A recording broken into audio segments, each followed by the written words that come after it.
On the screen, you now see the Reuters report showing Trump's announcement before the G7 meeting saying that the agreement with Iran has already been signed, that the text will be released after the formal signing on Friday, and that the Strait of Hormuz should remain completely open.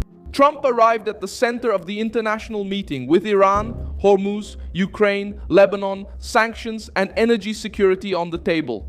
While critics focused on gestures, appearances, and behind-the-scenes details, the American president pulled Macron aside to discuss what really moves the world: war, oil, navigation, frozen assets, and pressure on Tehran.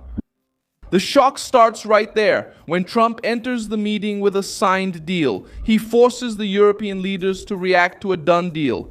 And he even puts France in a position where it has to choose to support the safe opening of the maritime route or remain stuck in the same old diplomatic rhetoric. The media wanted to turn the brutal pace of the schedule into a sign of weakness. But the scene shows Trump taking control of the global agenda and making the G7 scramble to catch up. What did Macron see at that table? Why did the G7 start treating the agreement as the centerpiece? How did Trump turn the narrative around and force everyone to react on his terms? I'll tell you all about it in a moment. If you like this kind of straightforward and no-nonsense content, consider subscribing, because here we have videos like this every day. Trump arrived in Evian-les-Bains, France, after a busy schedule in the United States and went straight to the topic that dominated the G7 meeting.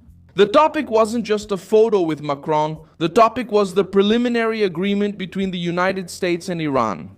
The opening of the Strait of Hormuz, the end of a critical phase of the war, and the beginning of technical negotiations about the nuclear program. Reuters reported that Trump said next to Macron that the agreement was already signed and that the text should be released after the formal signing scheduled for Friday. Vice President J.G. Vance also stepped to the forefront and stated that the document was digitally signed on Sunday. Without the release of money to the Iranian regime, this detail undermines the attempt to turn the negotiation into a reward for Tehran. The version spread by Trump's opponents was that Iran would receive billions of dollars simply for signing a piece of paper. Vance cut that story short. He said that no money was released and that signing it does not trigger any release of funds. He would only get involved if Iran accepted verifiable steps, including eliminating its stockpile of enriched material and a verification regime capable of preventing the construction of a nuclear weapon. In other words, it's not a blank check, it's conditional pressure. Trump also highlighted differences with Obama's agreement. He recalled that in the old model, Iran gained access to resources and political leverage in Trump's view. This mistake cannot be repeated.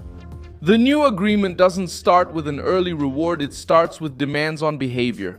If Tehran complies, sanctions can be eased. If it doesn't comply, the money doesn't show up. The pressure continues and the regime can't freely rebuild its nuclear program. That's the key that the opposing media tries to hide. Trump isn't selling trust in Iran, he's selling verification, pressure, and consequences. Macron joined the conversation on Iran, Lebanon, and Ukraine. As part of the same package, the French president spoke about peace, regional security, and the participation of the international community. But the political scene showed Macron reacting to an agenda that Trump had already put at the center of the G7. France wanted to treat the meeting as a coordination forum among leaders. Trump arrived with a signed deal and forced the meeting to revolve around the American decision. That's when the retreat became visible. The leaders, who could have arrived demanding explanations, began to discuss how to deal with the agreement, how to ensure the opening of Hormuz, and how to participate in stabilization without losing ground. The reaction of the markets showed that the world understood the economic dimension of the agreement. Business Insider reported a rise in the Nasdaq and a drop in oil prices after the announcement of the understanding between the United States and Iran to reopen the Strait of Hormuz. Brent crude fell 4.1 and WTI fell 4.2. These numbers help explain why the G7 was forced to treat Trump with caution. The press could talk about fatigue, but the market was reacting to the content of the negotiation. And content in this case means energy, war, inflation, and maritime security. The issue of Ukraine was also brought up in the meeting. Trump said that after making progress with Iran, he would start looking for a way to end the war between Ukraine and Russia. Reuters reported that he mentioned talks with Volodymyr Zelensky and Vladimir Putin and said he believes both could be open to some solution. This puts Macron and the Europeans in a delicate situation. Europe talks a lot about leadership, but depends on the United States for military, diplomatic, and financial weight. Trump arrived at the G7 with the war with Iran at the center and even signaled that he wanted to bring Ukraine to the negotiating table. The meeting didn't follow the European script, it followed Trump's rhythm. Lebanon emerged as another sensitive point. Trump mentioned the need to resolve the Lebanese situation and talked about Hezbollah as a problem that needs to be addressed. The media tried to treat his statement as an improvisation, but real politics is simple. There is no stability in Lebanon. Ignoring Hezbollah, the group continues as an armed force, a political influence, and a tool of regional pressure linked to the Iranian axis. When Trump brings up Hezbollah in the conversation, he takes the subject out of the safe territory of diplomatic statements and into direct pressure. The pressure on Oman also reveals a change in method. American officials criticized Oman's role in previous negotiations with Iran and accused the mediator of dubious conduct. After that, Qatar and Pakistan gained more prominence in the process. This change shows that Trump was not bound by traditional diplomacy.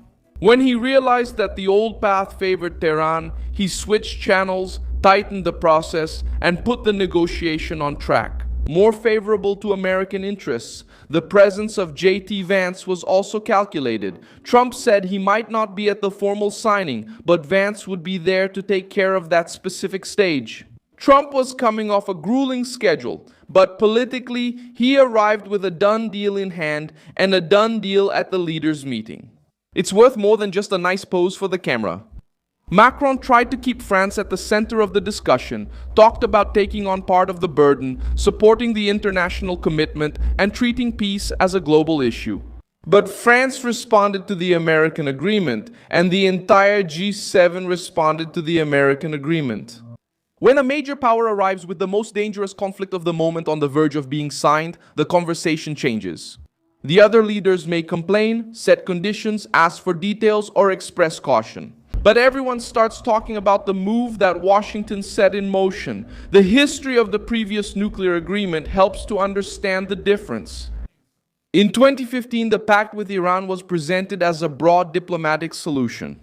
Trump always criticized that model because he believed it eased pressure without permanently eliminating the nuclear risk. In 2018, he withdrew the United States from that agreement and resumed sanctions, choosing to do so. The logic presented is different. If Iran wants money, reconstruction, and economic recovery, it must first accept verifiable obligations. This changes the order of things. Before, the regime got relief just by making promises. Now, it needs to act to receive it. A president without command. He doesn't put Iran, Hormuz, Ukraine, and Lebanon within the same decision-making framework. I'm Milson Alves, an international affairs specialist, and my purpose is to keep you well informed with the truth every day. The news links are in the video description. Leave a like on this video, subscribe to the channel, and at the end check out the comments so you can be even more engaged with the Milson Alves global community.